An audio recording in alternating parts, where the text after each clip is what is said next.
So whenever... Oh,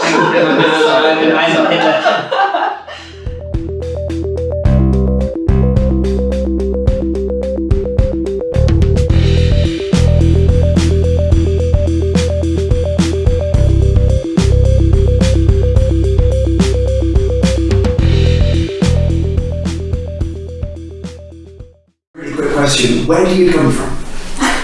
Originally I'm from Russia. I got familiar with the concept only here in Spain. Okay, and so actually I was not aware about dyslexia at all. Okay. Actually, even my mother, she's dyslexic, but only, yes, she's absolutely dyslexic, and I didn't know anything about that, and we were always laughing how it's difficult for her to perceive some words, or for example to write something, because when she's writing she's constantly confusing the order of the letters. And yeah, I mean, I grew up with a dyslexic person, not knowing anything about that. So when you were in Russia and your mother was dyslexic, who helped her, or who taught her, or what happened? How was her dyslexia dealt with? But actually, I mean, she was fairly successful at the university, but she graduated as an engineer, and it has nothing to do. I mean, obviously, it was difficult for her to work on some subjects, but I mean, for example, my grandmother, she's teacher of Russian literature and language, and she was just constantly helping her, but with patience. Yeah, so patience. She was supported. Yeah, I would say, but not by teachers at school, by her own mother. Fascinating. And when you came to Spain, what was the difference in the awareness of dyslexia? Actually, I was not aware at all, but then Bully introduced me to the topic, and he was talking a lot, and he said, oh, it's such an amazing, fascinating topic to work on, and I see it as my mission. I want to spread the word, and I want people to get familiar with it and help. And actually, when I heard this word help, I decided, perfect, maybe I should start working on it.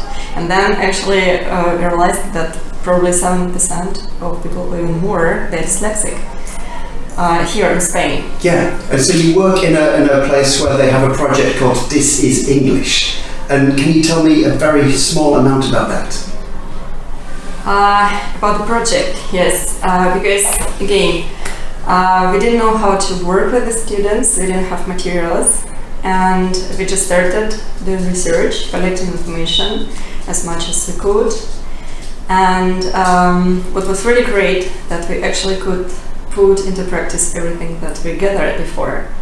And then how it started, because I mean, to be honest, in this project I'm more involved into practical part, not in theoretical, because I was working on other projects. And how did parents and students react to this special dyslexia-friendly teaching? Yeah, it was amazing, because actually we didn't expect this kind of reaction.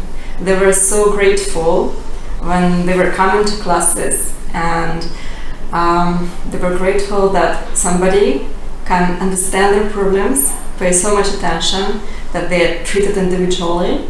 And I was amazed by the speed, by how quickly they started opening up.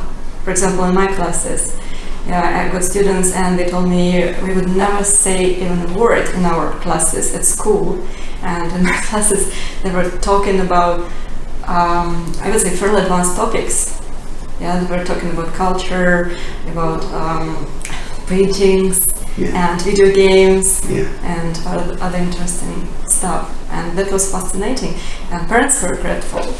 And actually, I just realized that all we needed is this attention, patience, and constant support.